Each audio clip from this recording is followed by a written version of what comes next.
نبی پاک علیہ السلام نے فرمایا جس طرح ستارے اہل زمین کے لیے امان ہے نا کہ وہ روشنی دیتے ہیں، اسی طرح میرے اہل بیت بھی میری امت کے لیے امان ہے، یہ روشنی دیتے ہیں، ان کا کردار روشن ہے، ان سے تمہیں فیض ہوگا، ان کی طرف تم آؤ گے تو تمہارا دل اور طبیعت بیدار ہو جائے گی، تم جاگ اٹھو گے۔ اور پھر حضور نے اس کی ترتیب باقاعدہ بیان کی۔ حکمت ہوتی ہے نا، کسی سے پیار کریں تو کیوں کریں؟ محبت کے لیے بھی کچھ انسان کے پاس زاویے ہوتے ہیں کہ علم و فضل بڑا ہے پیار کرو، زہد و تقوی بڑا ہے پیار کرو، اس آدمی میں خوبصورتی اور نفاست بڑی ہے تو پیار کریں۔ کچھ وجوہات ہوتی ہیں جو پیار کا سبب بنتی ہیں، تو نبی پاک نے وجوہات بھی بیان کی۔ فرمایا اللہ سے محبت کرو تو میں رزق دیتا ہے، اور مجھ سے محبت کرو میں اللہ کا رسول ہوں۔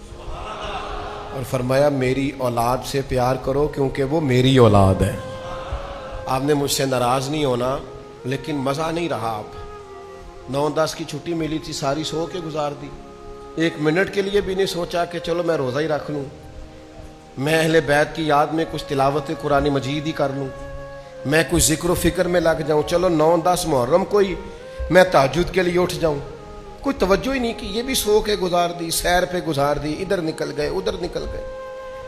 وہ خاص جذبات جو اہل بیت کی محبت کے لیے ہمارے سینوں میں ہونے چاہیے تھے، وہ جذبات ہم نے پیدا ہی نہیں کیے، سمجھا ہی نہیں بات کو۔